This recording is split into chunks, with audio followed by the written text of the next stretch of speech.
Welcome to the Organic Wine Podcast.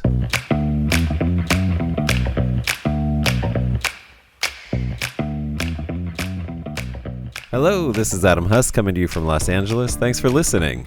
Garret Miller is one of the people responsible for Finger Lakes Cider House, just a few minutes outside of Ithaca, New York. Nestled in the narrow strip of land between the two largest Finger Lakes Cider House is at the epicenter of the new cider renaissance in the Northeast U.S. Garrett's farm is using regenerative organic polyculture to produce organic fruit and veggies and is making some of the tastiest ciders and local farm-to-table food you can find. I've wanted to talk to Garrett for a while, not just because of the beautiful farming he's doing, but because Finger Lakes Cider House is responsible for blowing my mind. I stumbled on them on a visit to the Finger Lakes to taste wine, and all I can say is that after trying their ciders, I forgot completely about fermented grapes and began seeking out the elixir that is possible when apples and pears are given the quality of attention they deserve. It was some of Garrett's work that convinced me that cider, good cider, is America's champagne. Garrett dropped out of high school to start farming, and he's been learning ever since. We leave dogma behind in this interview and really dig into some of the nuances and compromises and complications that are a reality in the world of agriculture. I'm very grateful to Garrett for his candid answers to some difficult questions. If there's a theme to this episode, I'd sum it up as we have a lot to learn from farmers. We talk a lot about the understanding gap between those who are doing the farming and those who are consuming farm products. That is, everyone who isn't a farmer. Garrett says that they did things backwards because they started with the agricultural side of the farm rather than with the sales and marketing side of farming. I think I know what he means. There's a farming aphorism that says, "Sell before you sow." And it alludes to the need to have a market in mind as the first step to success as a farmer. It's easy to forget that farmers have to be salespeople in addition to being experts in a variety of skills that have nothing to do with sales if they want to be able to farm. And that's why I'd behoove everyone to go seek them out. You can help a farmer immensely by relieving them of some of their sales burden by doing the work that it takes to find them. Seek out farmers who are doing great farming and support them by buying their products. And maybe Finger Lakes Cider House crew did start backwards, but I'd like to think by another perspective that starting with agriculture is where we should all start. And maybe, just maybe, they did it exactly right. Enjoy. Garrett, thanks so much for joining me. Welcome to the Organic Wine Podcast. Yeah, thanks for having me, Adam. It's a real pleasure. I want to start by saying your cidery, your cider house is what really opened my mind to the possibilities and potentials of cider in America. Honestly, it was a few years back. I was with my mom on a little mother-son trip in the Finger Lakes region, and we were just cruising around. We love to just get lost on country roads. Not that you're off out in the middle of nowhere country road. You're off the beautiful, what is it, 89? Yeah. That runs up the side of the lake there. Yep. And we just saw the sign, and I think it said something like organic cider or something like that. And we just cruised in and discovered you. And it was the first time that I'd had cider, first of all, out of something besides a beer bottle, shaped bottle.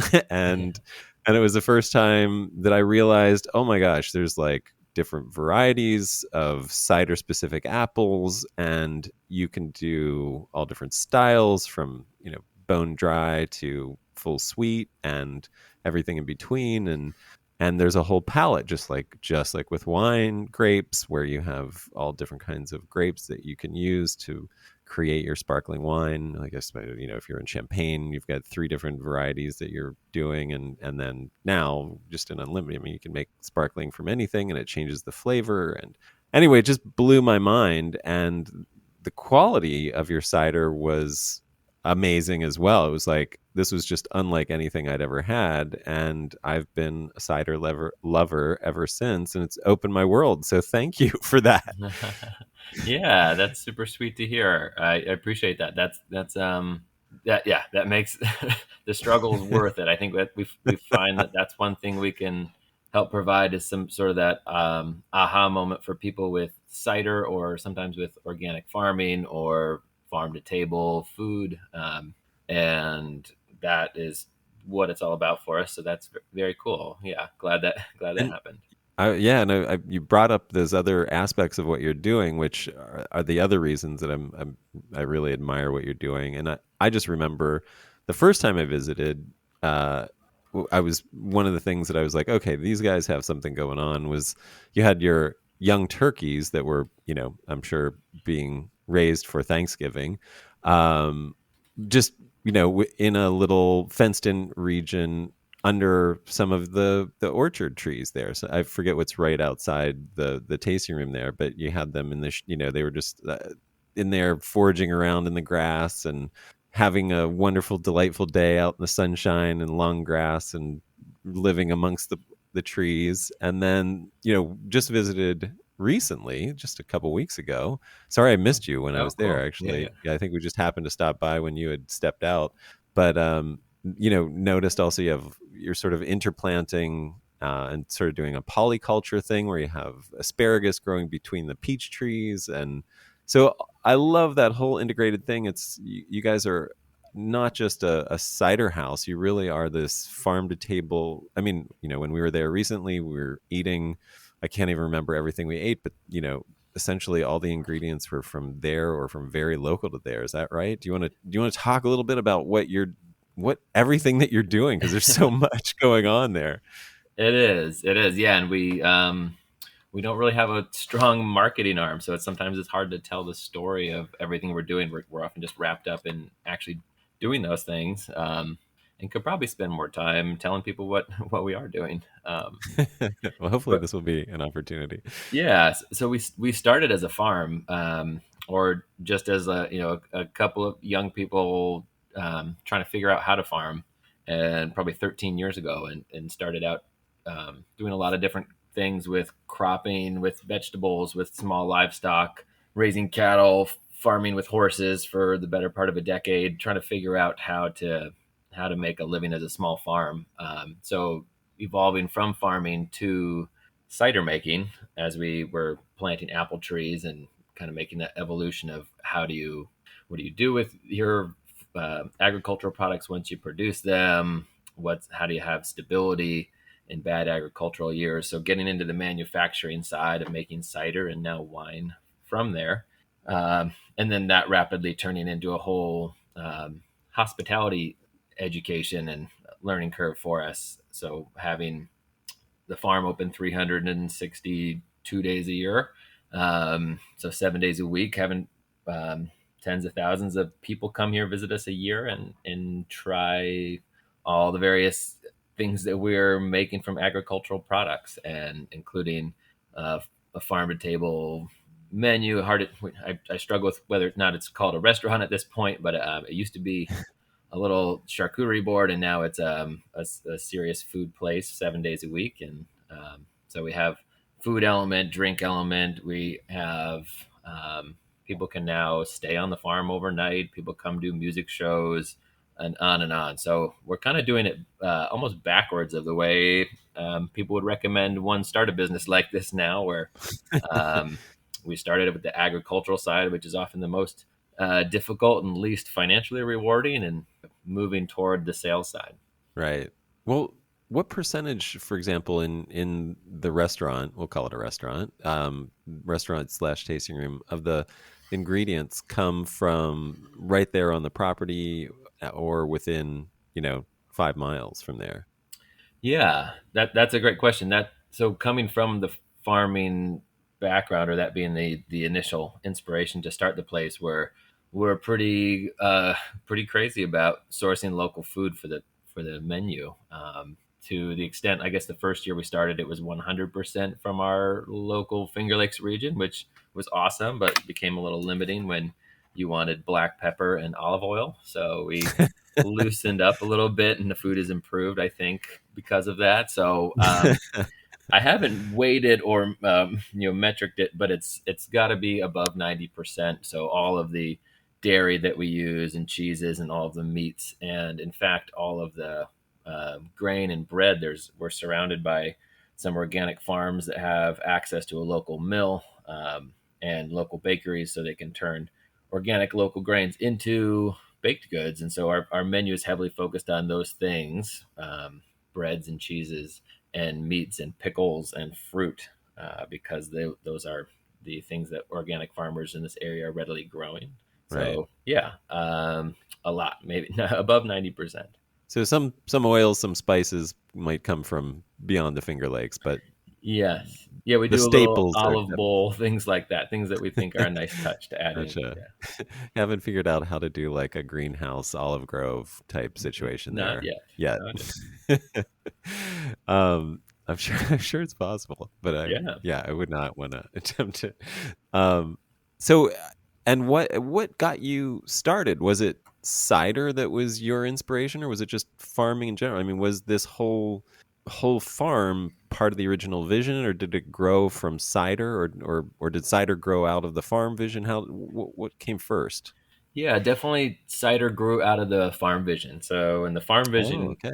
kind of grew out of, I don't know, maybe having an environmental ethos of like, loving wild areas and coming from that sort of do no harm background, and then trying to figure out how do you do more than just no harm? How do you do actual good things? How do you make things better? And Yeah.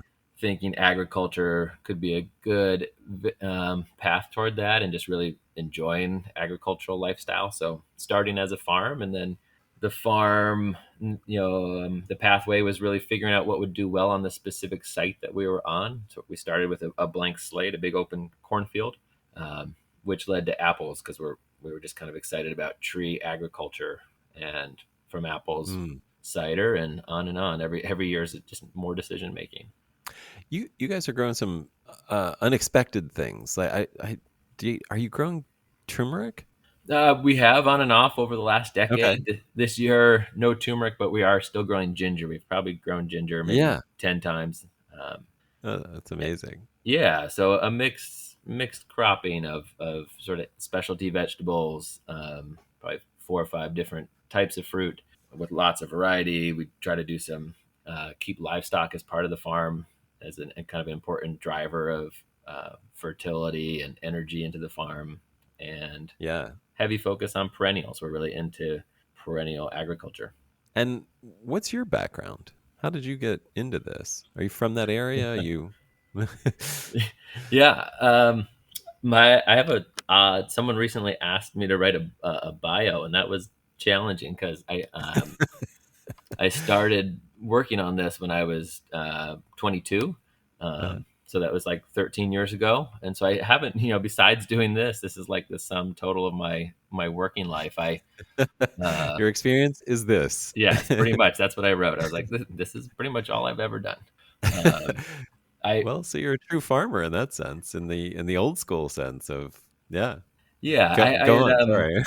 I had worked, I actually dropped out of high school, and it was like, rambled around and tried a bunch of different things, and worked in the building trades a lot and agricultural work, and trying to finding that was really made sense to me and was something I wanted to get into. So that was the sort of the underpinning of my early years, and did that while we were building up the farm, because we started the farm without investment backing or anything, and just costs are massive, and had to keep working 2 jobs for a better part of a decade to make it work. Um, and surprisingly, along the way, didn't realize that once we started, had this desire to farm and do these trades, that what we were really doing was starting a small business, and that's been a huge learning curve, that we were getting into being business owners, small business people, which is a crazy amount of new skills to learn.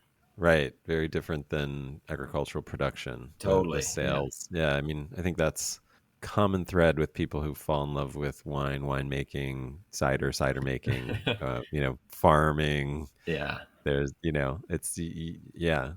We should try. That's a problem that seems like we could all join in figuring out how to solve, like a cooperative sales something. I think people are trying to solve that actually, but yeah, it seems like figuring out a way to allow farmers and cider makers and winemakers to focus on those things rather than try to be spread so thin. You figure quality has to suffer somewhere. Often it's in sales where it's very important. Yeah. Well, would you recommend dropping out of high school to start a farm? uh, for some people, yeah, sure. Yeah. All Not right. for most people, I think. But I do think that the educational landscape is changing for sure. And but Yeah. I found that finding mentors in life was a very powerful way for me to learn things. Was actually going and physically um, working in a industry or trade I was interested in, and finding a person who was willing to be a guide versus more of the traditional, uh, teacher student model. Right. So like the apprentice Yeah, mentorship aspect. Yeah. I mean, I think that works well for me as well.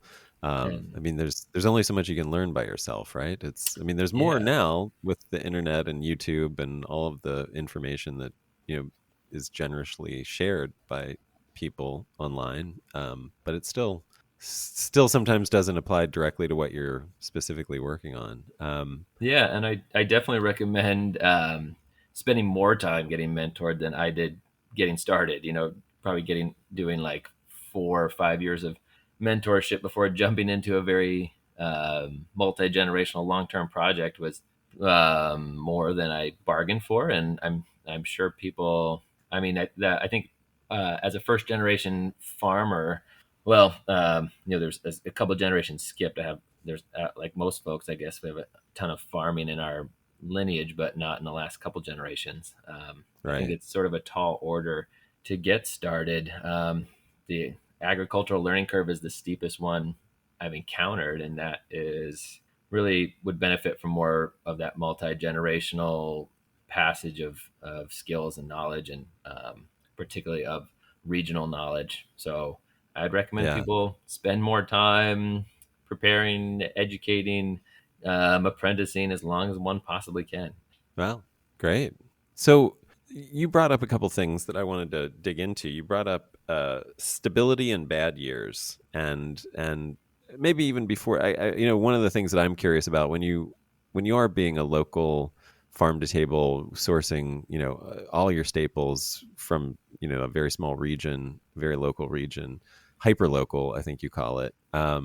What happens in March and February? Do you have three things on the menu at that point? Yeah, How does that that's a good work? point.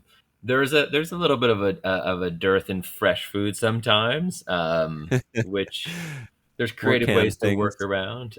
Yeah, but that definitely yeah, March is and even April can be tough. Yeah. But we focus on preserving food in the fresh season, so we'll do like frozen food and pickled food and pestos and preserves and things like that, and cured meats. So Yeah. I think the menu can stays fresh, and we have high tunnels here on the farm, and so do a lot of other farmers in the area. These plastic covered structures. So there's only probably 1 month, maybe two of the year where there's not fresh salad greens in our climate. So that makes a big difference. As long as there's something green on the plate, everything feels dynamic, I think. Yeah. So, well, let's talk about your climate a little bit. You're just about 10 minutes north of Ithaca, if I'm right, maybe 15, Yeah. along Lake Seneca. No, Cayuga.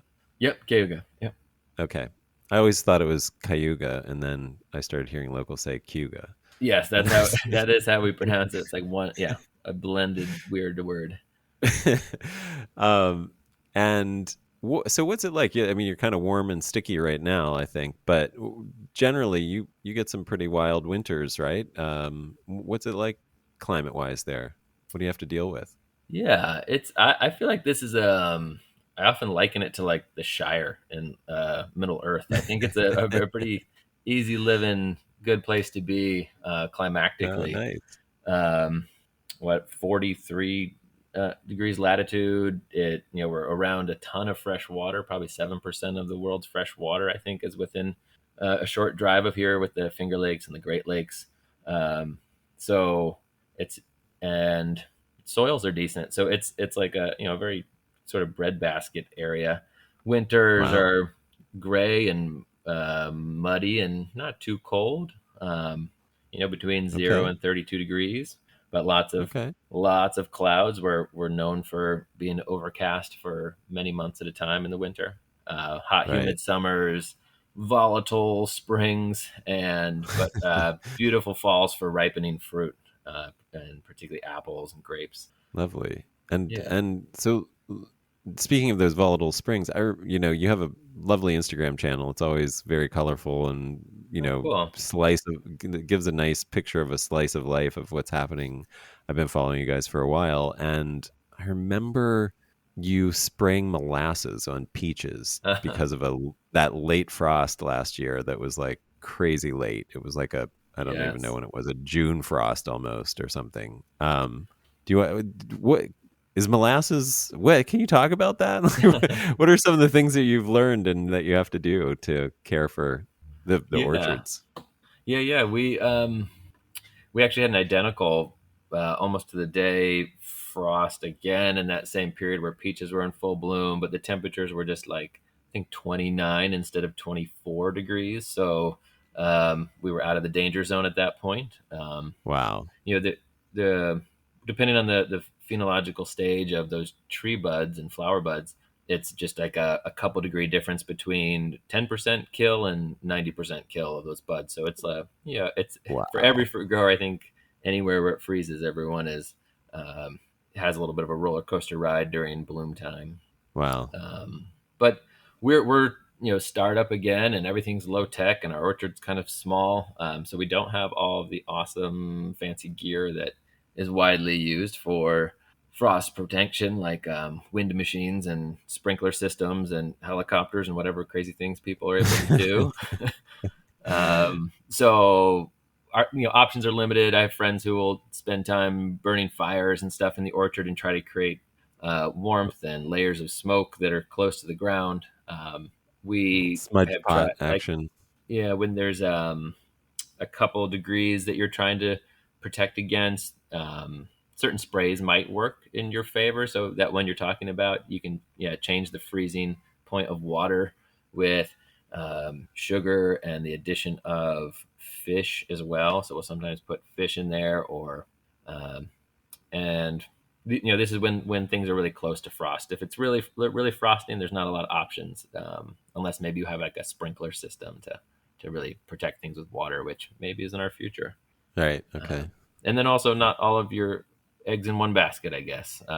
We have Yeah, that was the other question. How do you have stability in those bad years where you might have a 90%, you know, loss?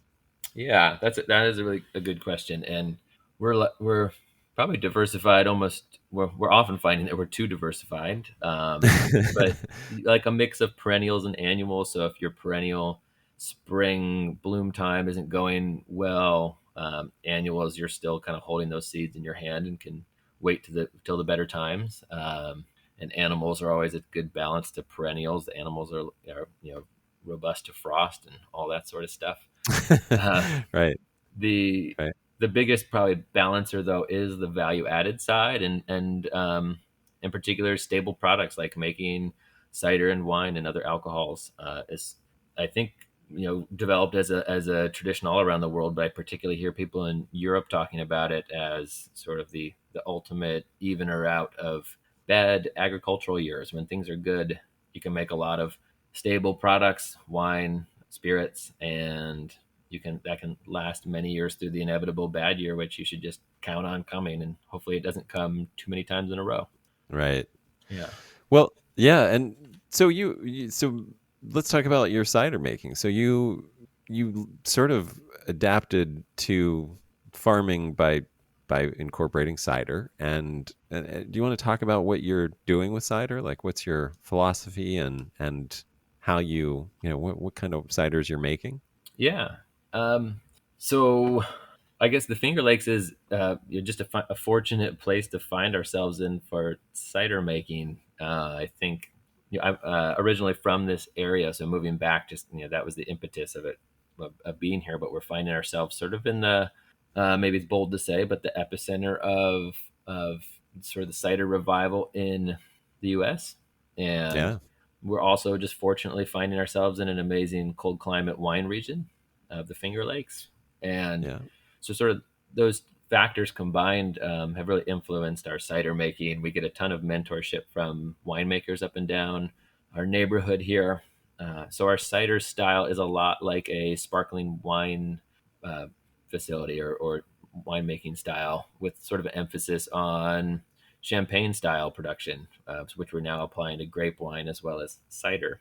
So it's a very Yeah. seasonal model. We use fresh fruit in the fall versus maybe a model where apples are made or cider is made from a concentrate, or apples held in cold storage year round, a little bit more like a brewery might produce cider. Uh, so yeah, a little more of a sparkling wine model that's seasonal. We use apples that are specifically for cider making as much as we can get our hands on those. And those apples Hmm. have short shelf life, not as short as grapes, but definitely a seasonal short life, a seasonally short life. So we need to process them in the fall, which looks a lot like that model of crushing fresh fruit in a short period of time and fermenting a lot all in a short period of time, and then working through blendings and bottlings all winter and spring and farming all summer. Yeah. And I mean, after discovering you and sort of having my eyes opened, I started saying that, New York cider is our champagne, is America's champagne, Cool. in that sense. Yeah. I mean, it really is. I mean, it's just the quality, I mean, everything about it. I would drink a really good New York cider 9 times out of 10 over and the best champagne at this point. I think, yeah, when you have Nice. something good, it really does blow your mind. I've definitely had that sort of experience with New York cider. That's awesome. Um, Yeah, and yeah, I would. yours was first. Yeah. Cool. I would totally give a shout out to Eve's Cidery here in the Finger Lakes too. Autumn and Ezra as people who mentored us getting started, cider makers for the last 20 years, and taught us how to get started in the traditional method production or champagne method production, and have been doing that for decades and are awesome at it. So thank you to Thank you those for that. guys. Yeah, I visited with them on our last trip, and I hope to be interviewing them soon as well. Yeah. They're uh, making some incredibly beautiful stuff, and yeah, like you said, they're the OGs up there, right? they're, Yeah, for um, sure. I love it. Yeah, I love what they're doing. Thanks for that. I'm sure they'll appreciate that. So, well, let's talk about you. How much of your fruit do you grow yourself? Yeah, certainly not as much as I would like. It's uh, probably our first vintage starting it was like 10%, Okay. and it is now still like 10%. Even though Okay. we make 10 times the cider we did at first. You started growing The more apples. Yeah, we use more and more apples as we produce more and more apples, and the making and selling of cider and wine has scaled a lot faster for us than our ability to uh, coherently grow organic fruit. It takes You for guys, apples. is the whole farm certified organic?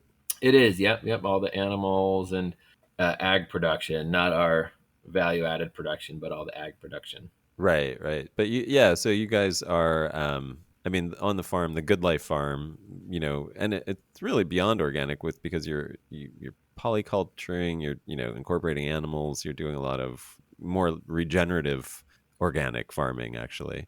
I Yeah, would, I would describe it. I mean, you guys could probably even think about that certification. You know about that one, the regenerative organic certification? Yeah, I've been eyeing it from Okay. a distance, and if I can Yeah. handle a little more paperwork, I will. I am certainly considering it. I love the ethos. I love the idea of taking this work that people were doing in the '70s of sort of pioneering organic certification and not totally abandoning that word, but it does need to go deeper. It needs to go evolve into the next thing, and Yeah. I think the regenerative organic certification is the best shot at that right now. So there's a fracturing of the organic movement. There's probably five sort of beyond organic certifications out there, and I think we'll have to see how it all shakes out. But Yeah. holding on to that term partially, I think, is important. Yeah, yeah. So 90% of your fruit then is coming from other farms. So let's talk about that. So that it must be hard to get 90% that much fruit that's also certified organic. Is that right? Absolutely, basically impossible.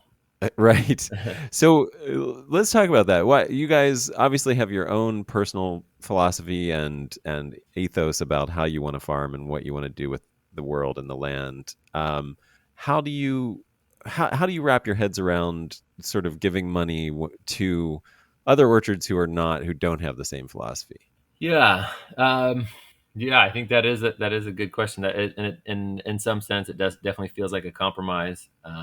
We, yeah, I think I guess to back up organic orcharding in our climate, you described our climate as very forgiving and awesome in a lot of ways. And for growing organic fruit, it is an extremely difficult climate. It is a hot, humid summer climate, Hmm. and we have a ton of fungal, bacterial and pest complexes that don't exist in some of the primary fruit growing regions of the world, including west of the Rockies. So that's why I guess New York is the second highest apple producing state, but you'd be hard pressed to find organic orchards beyond the scale of a couple acres. There's not many in the state, and most of them are selling fruit for the fresh market where they can make their value. There's not a lot of, I would say there's zero organic growers that I know of that are selling cider fruit at the moment. Got it. And it's because a long term proposition too with trees and um, shortest term maybe 7 years to producing a significant crop from the planting phase to yield phase, but maybe more like 10 years. So Wow. it's a Yeah. long catch up game. Um, Yeah. and just the learning curve for organics is uh, super steep. I'm finding it's for apples, it's the horticulturally the most difficult thing I've ever encountered. And um, Why is that? I mean, what have you encountered along the way? yeah, I think similar to organic grape growing, they each seem to have that like similar level of difficulty in this region. That's why maybe I'm hard pressed to think of any certified organic wine grape production in our region. Mostly the tools like the I guess yeah, hard to find a place to start with that conversation, but with Well, fungal org pressures, I imagine, are the biggest issue. yeah, Is yeah, am and it's I right certainly to think fungal that? bacterial pressures, and it's sort of this bigger picture question of you with switching like being like quote unquote conventional versus capital O organic. It's a lot more to it than just the swapping of inputs. Like so, Correct. Yeah. conventional inputs are quite powerful in the way that they operate. Right, they're either very good at totally killing all of the weeds or ground cover in an area like glyphosate, or the pesticides and fungicides are extremely powerful compared to the organic alternative. So if you're just swapping inputs and using the same mentality, it's a super steep uphill battle to have the same or even close to the same kind of result that you might get with. Yeah, Um, it seems like a recipe for failure and yeah, sort of like reinforces this idea that, organics is impossible or whatever if you approach it with that mentality. for sure. Um, Yeah, and I think then the alternate side of that is what are all the practices and approaches that you'll use that are in organics that will go in hand with the inputs, the sort of fungicidal and pesticide sprays that are allowable in organics that are relatively weaker actors, like how where the sort of cultural practices and learning curve for that is it's a lot more nuanced, and it's taking me personally a lot of time to get a handle on, and a lot of growers I know it's sort of a multi-generational project that we're just sort of wading our way through. yeah. The farther I like the quote that comes to mind all the time is just that phrase of the farther from shore, the deeper the water. So the farther we get into Yeah. this organic orcharding, it's uh, fascinatingly complex in its depths. Right. Why is that? I mean, let's dig into that. I mean, and I guess before you answer that question, I'm guessing that truth is part of why you don't see that many people doing it, because the commitment of time and energy and resources, both I'm sure labor and money, just straight out capital outlay, is a big part of that. Where there's so much more hands-on stuff that is necessary to make to make it successful. Is that true? Am I right to think that's a deterrent for those who are growing apples? Yeah, for sure. And I think, yeah, some of the most successful orchards I see around here, are certainly a couple generations in. The farm might be 100 years old. The real estate might have been paid off 80 years ago, and there's all sorts of established buildings and practices and a family unit around it. So just like I think that layer can't be understated enough of how supportive that is to productive ag as the multi-generational component. The lack of debt. Yeah, like for example, right now, we started maybe 12, 13 years ago. Real estate in our area was very affordable at that time. It felt like it still feels that way, but it's up probably 100 to 200% in the last decade. Right. Your ability to your agricultural production ability for that landscape has not changed at all. In fact, for most places, it's gone down in the last 10 years as people keep conventionally farming it and soil keeps washing away. Right. But the cost of infrastructure related to buildings and equipment is those costs, input costs, are going up faster than the ability to gain value from your agricultural crop. So the hurdle is getting a little bit steeper for the first generation farm. So I think that is particularly the perennial farm where the returns aren't anywhere in the near future. So I think that is a big deterrent to getting started. Gotcha. Um, and specifically, so yeah, so the is that so let's go back to the deeper the water, the further from Yeah, shore. yeah, Um, what where has this taken you? Like what are give me like a sort of timeline description of some complications and the spiraling of maybe just even one aspect of what you've learned. yeah. I'll try to see if I can give you some specifics. Yeah, it's a tough question. I think when we first started, definitely didn't know how difficult apple growing would be. Looking to the natural landscape around here, apples uh, grow wildly in our hedgerows, and asparagus grows in the ditches around here. So we thought we would model our agriculture off of Mm, what naturally wanted to do well here. Some of our mentors kind of guided us in that direction. So um, things dramatically change when you start putting a lot of genetically identical apples. Like apples are all grafted typically, and so are right. uh, genetically identical, and you're putting them in close proximity, and you're creating this thing called an orchard that is wildly different than a hedgerow. And so all sorts of new problems start to crop up that are artificial conditions that you've created. And so there's this dance of like figuring out how much to let a system be wild versus managed, and how much biodiversity can one let into an orchard while still having a productive financial plan for that orchard. So we started out growing larger semi-dwarf trees. We I guess we have fewer of them now than we once did. We've been planting trees pretty much every year over the last 10 years, Uh-huh. and have torn trees out along the way that we realized were didn't establish well, or maybe planted into a system that didn't make sense.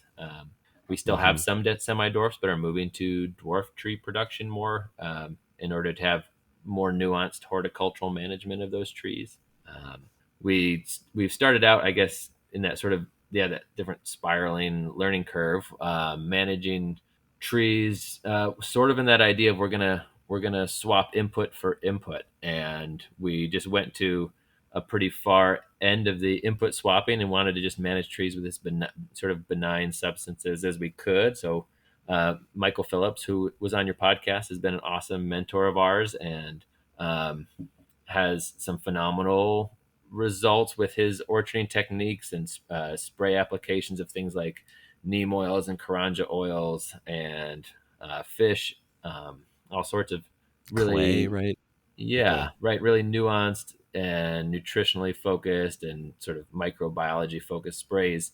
We had attempted to do the same thing early on and found out there was a lot more to that methodology than just inputting, swapping inputs, and that we had a ton of learning to do on the front of needing to be much better at observation and timing, and really understanding mm, what phenological stage fruit was at, or identifying nutritional deficiencies, um, or understanding soil health. Like we couldn't just instead of coating the trees with with conventional sprays, coat them with neem oil, and get amazing results. That was a seems silly now, but a wake up call, and we've been sort of pivoting since then and deepening our education and going really deep down the nutrition and microbiology rabbit hole has been a rewarding pathway. So, yeah, I'm always impressed by how much I didn't know a very short time ago.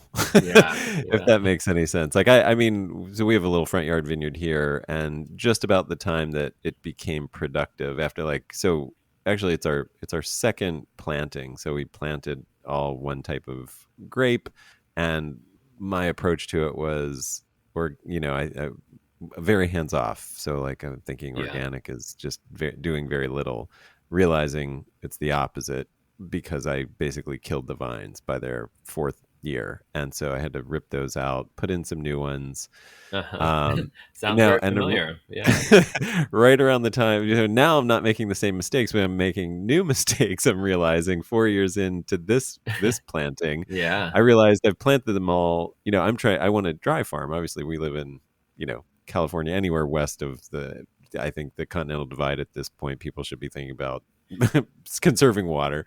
Right. So we're trying to dry farm, and I've realized I've planted on Riparia glory rootstock, which is evolved in wet river basin, vines that grew along rivers and basically adapted to constantly wet soils. And so dry farming, they're shallow rooted. They want a constantly moist thing. They shouldn't even be sold in California at this point. But that's probably why I got them. Because they were offloading these vines to home people instead of commercial growers. Right. Right. Um, but if I'd known, I never would have planted on these. So it's like, I mean, I'll be able to grow these. I mean, like I don't have to rip the vineyard out. The vines are healthy and everything. But my ideals and the things I've learned have already completely revolutionized. I mean, at this point, I probably wish I wouldn't even have planted vinifera. Um, so Mm-hmm. I'm wondering, as you've gone along, it's amazing to me that those are the kinds of things, just a year can make a massive difference. And the thing that you did last year, you can realize was a mistake. And then you start to wonder like, well, what mistakes am I making this year? Yeah. In my, Absolutely. in my attempt to do the right thing, to make the right decision. And I'm wondering if that plays into, if we can maybe the question that I'm leading up to is how that plays into the term organic and what that means to you and how you think about that. Yeah. Um, I think And that's a and good how question. important and how important that is, given these kind of things. Yeah. It is. It's definitely more of a gray zone for me than it once was, and I think you touched on a good part of it too, which is that it often means, or at least one starts out thinking it means doing a lot less and doing less harm, which is in part Right. true, but it often involves being a much more engaged manager with more nuanced tools and requiring a lot more of the individual. I think so Right.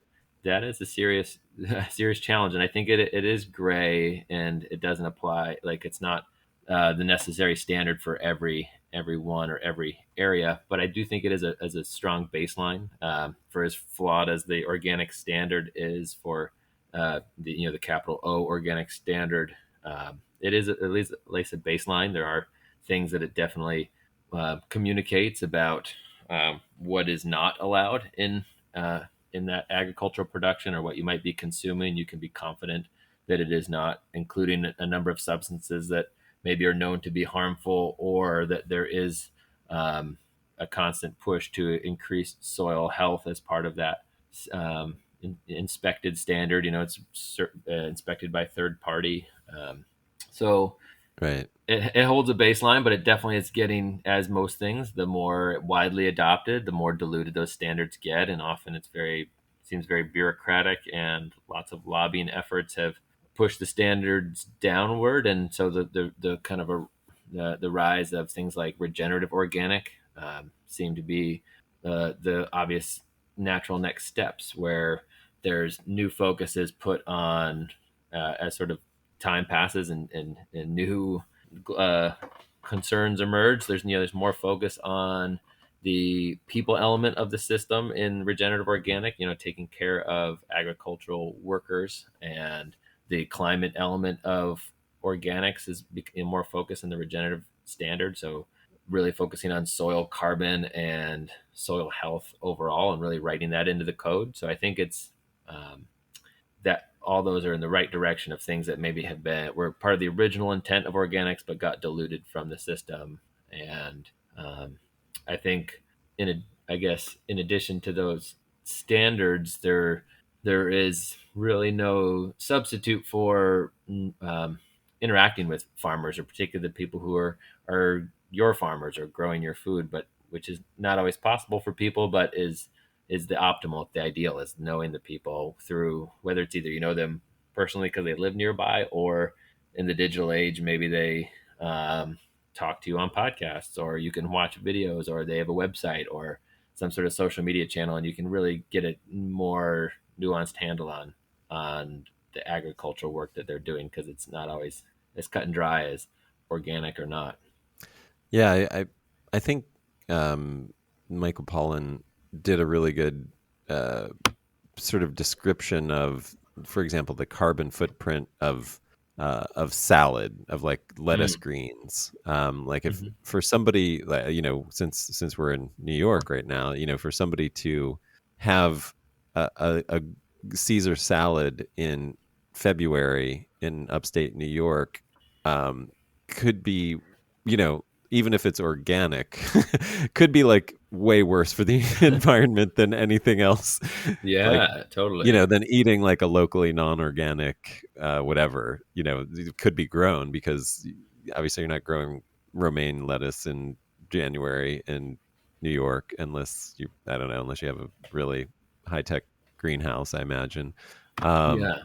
and the cooling, like I think he talked about how these organic greens are picked, from the moment they're picked, they're refrigerated to like 34 degrees, in storage facilities, and then put in trucks that are refrigerated at 34 degrees, and then all the way to stores that are kept refrigerated to 34 degrees until you purchase them, and that it might cross 3,000 miles before you eat it, and it's been refrigerated at 34 degrees all along the way. And what caloric benefit do you get from that versus what was expended to get that to you? Yeah. It's just a really, that's a really extreme example of some of those nuances when we're talking about organics, I guess, and really what is better for the environment, Yeah. versus Probably just just, eating coleslaw. yeah, That's something local, something preserved. So, even if it's not organically grown, could be a lot better for the world in the totality of all the equation, because of yeah. those nuances. In our purchasing and manufacturing and food process, production, we're definitely putting a heavy emphasis on the local element, because there also is just sort of also that really immediate benefit to our local culture and economy, and just having that long lasting, healthy, vibrant rural community of businesses. But some things we do are finding ourselves wanting to purchase farther afield, to get an organic version of something that might be produced closer by, non-organic, um, just Yeah, because we value organic standards in the production of different crops. We know that some are more damaging to the landscape to not do organically. In my own personal buying, yeah, I try to steer clear of some things where I feel like there's a good chance like that there's harm. The food might have negative health consequences. So I'll prefer a organic version over a local version if I can't get something like that. yeah, that's a really good point. Like, the nuance involved requires you to do some research, right? Like, you sort of have to know, okay, this is farmed conventionally, but I know that the reason that it wouldn't get organic certification is just this one spray, which is really a Hmm. very, very minimal toxicity, equal to some organic sprays or whatever. And sometimes they don't even need to spray that if the conditions are good. So it's like, the best, very little inputs versus this other thing that is highly intensive conventional farming with lots of whatever. But that takes knowing the crops, knowing how they're farmed, knowing the specific. I mean, it's a lot of knowledge, right? That's part of that the deep water that we're talking about, where Yeah. you got to know, you got to you got to do the research, and it's not just the label. Organic does not tell you the whole story, Yeah, or the lack of that label. you have to have a pretty high level of education, almost like a master class, to just buy food from the grocery store. I feel like, I think podcasts like this are really valuable. I think in that way too, to where the nuance is described. I think that there's lots of room for um, some sort of a deeper education for consumers to help them go through that decision making, particularly from people who know that back end really well. That would be an awesome resource. Yeah, There are, I'm excited about some of the new things that are coming out for helping consumers make decisions in the grocery store around nutrition, because that often relates to um, healthy agricultural practices. If say, like, the more nutrition in a crop, oftentimes the better the agricultural practices. Is not directly correlated, but seems to be highly correlated. right. The greater the soil health, the more nutrition you get in the thing that you eat. Yeah, Is and it that seems like there's some tools coming out to the consumer level that will allow consumers in a grocery store to tell the difference between good, nutritious carrots and sort of, bad carrots, for lack of a better word. But in a couple of years, I think those sounds like those tools are coming to people, and I think that's going to be a game changer. That's going to allow daily decisions to support ag that makes better tasting food, more nutritious food, likely correlated to better soil and better earth care. I love that. Well, back to apples. Are you is your influence, since you guys have grown, you're making more cider, you probably had relationships with some of the people you're buying from.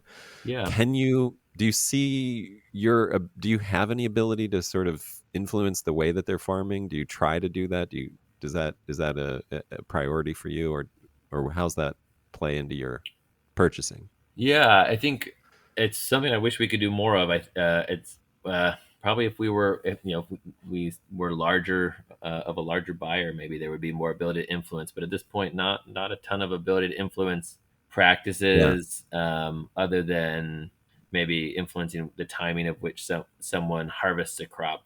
Based on our fermentation needs, whether they're going to harvest it really early or late, or how much we care about size, or we do have a much lower aesthetic standard, which really helps fruit growers to not feel as pressured to do as much fungal biological sprays, particularly later in the summer.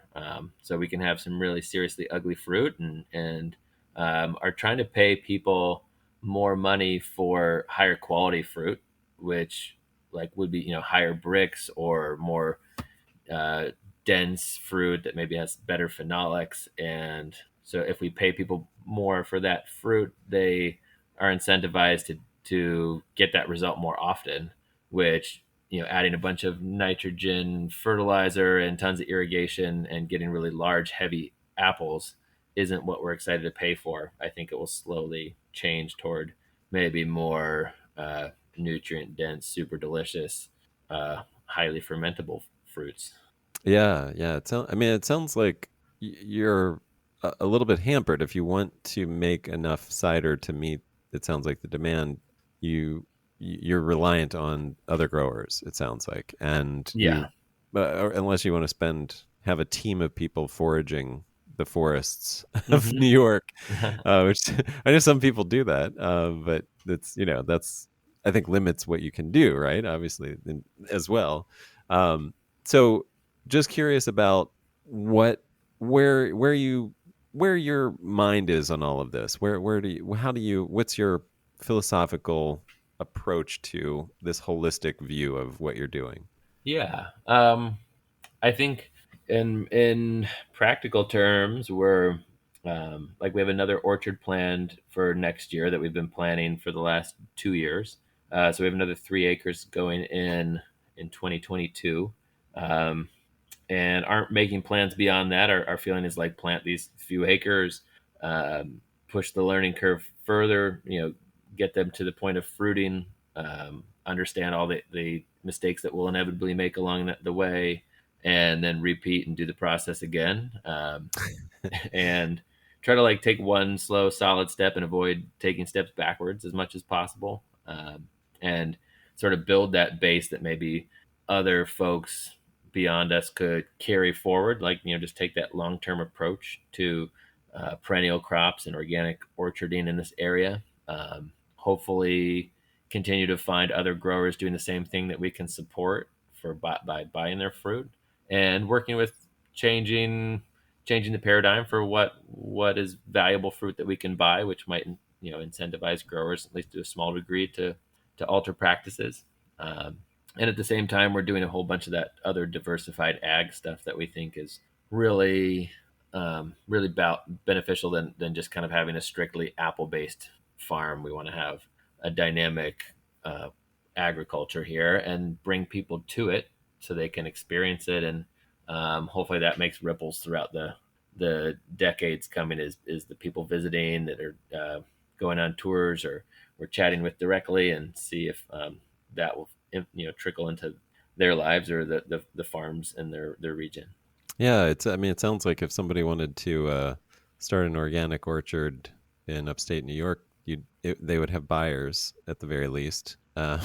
Absolutely, And yeah. I think and I love what you guys are doing. I mean, to a certain extent, uh, the way I feel at times is a bit overwhelmed.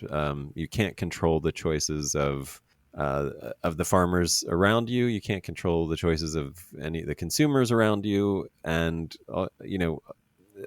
and it's a bit overwhelming when you see the impacts of the farming that we're doing, and we're seeing it, and the impacts of the consumption that we're doing in general, and it's I always come back to, like, you do what you can do. Like, you can only do what you can do, and just make sure that what you're doing is as thoughtful and careful as it can be. And it sounds like you guys are doing some that very much so with the Good Life Farm. That's the name of the farm, right? The Good Life Farm. yeah, yep. That's right. All right, and that's how big is your farm? How many acres are you guys on? Yeah, the farm definitely has room to grow, but it's a 70-acre farm, but it is has Uh, about a third of it's wooded, which we feel is also still like an important part of the landscape, is to keep that part of the farm wooded and rich with diversity. And also we have a lot of fun out there in the winter and can interact with the trees and yeah, absolutely. get firewood and building materials and cool stuff. Yeah.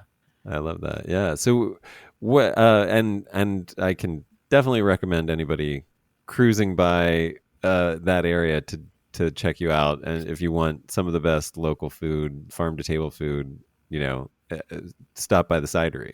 So, strange to say. But not strange at all once you're there and you see it all happening. It's a very cool thing. How can people learn more about you, and get in touch and come taste? And I mean, what are all the ways that we can find out more and taste? Yeah. Certainly visiting us is the best way, but coming to hang out in the Finger Lakes, there's a lot of good places to stay, and amazing hikes and waterfalls to do, and wineries and cideries lining the beautiful landscape here. So that's the best way for sure, is come physically be here and hang out on the farm. But if you can't do that, um, sign up for our newsletter. We chat a lot about what's going on here and what's on our mind week to week on the newsletter and on the social media, um, probably particularly Instagram.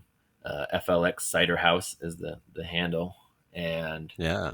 for people who live remotely, we love, like, our cider club is sort of a big focus of ours, and some of the more meaningful interactions we have with people, and the group of people we put the most of our focus on. So we have a cider club that ships all around the country, and we're trying to make that a more rich experience for those folks, and they in turn have been making the little farm possible here. So it's a sort of our best exchange. Nice. I ordered several of your ciders over the pandemic. Oh, Kept me sweet. going.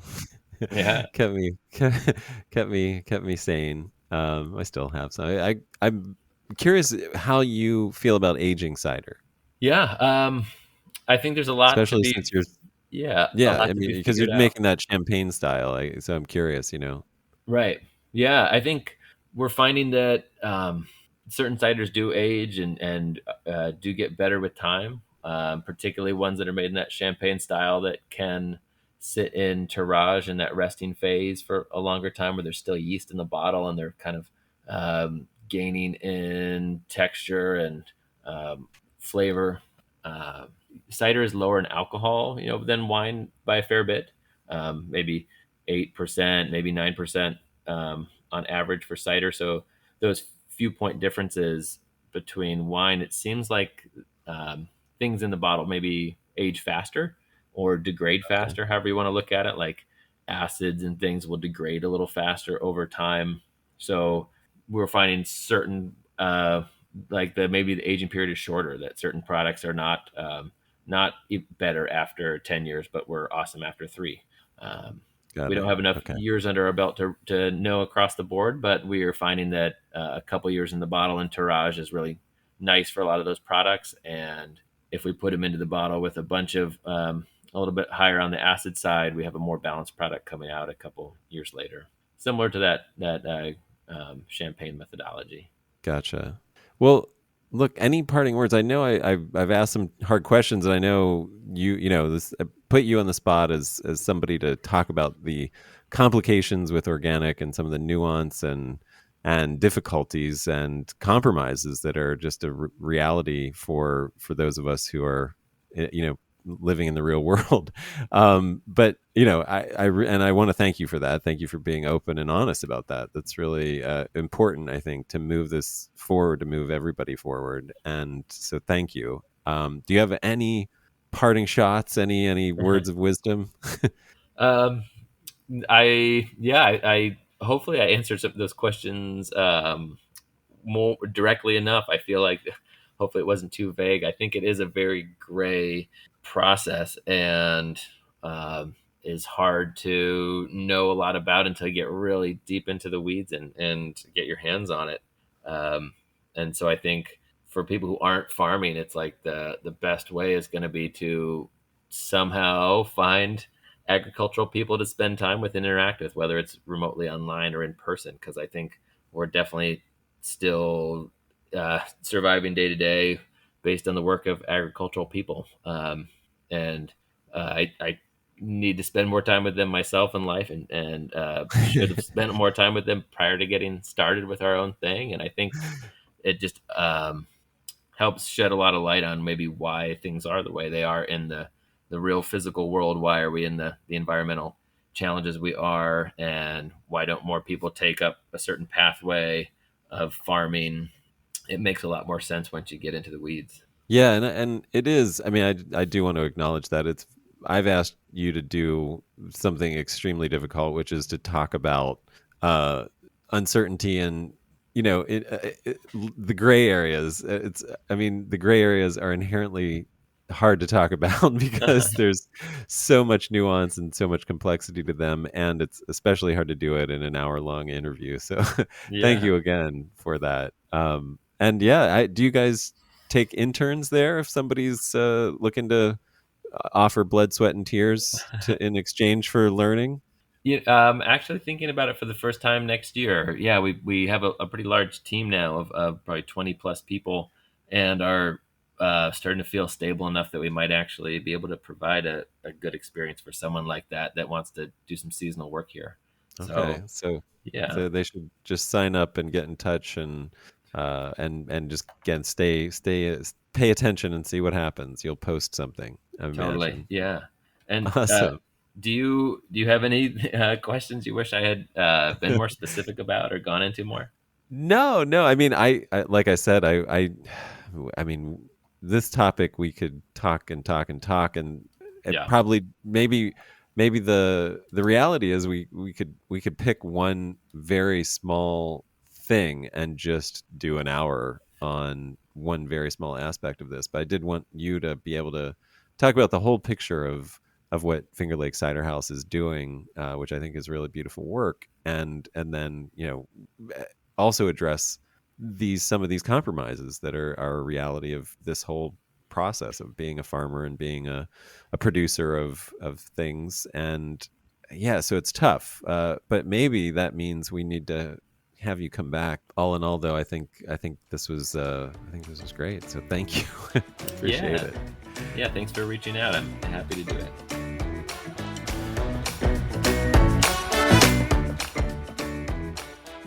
Thanks for listening. I hope you enjoyed that as much as I did. And if you'd like to support Finger Lakes Cider House and the good work that they're doing at Good Life Farm, go visit. It's worth it. It's an amazing place. It's definitely idyllic. It's almost paradisical. And you can get some of the best food in the Finger Lakes area as well as some of the best cider. Also, if you'd like to support this podcast, which we'd really appreciate, you can buy great wine made from organically grown grapes at centraliswine.com. That's CENTRALAS wine.com. That's our winery, and we'd love to share it with you. Thanks.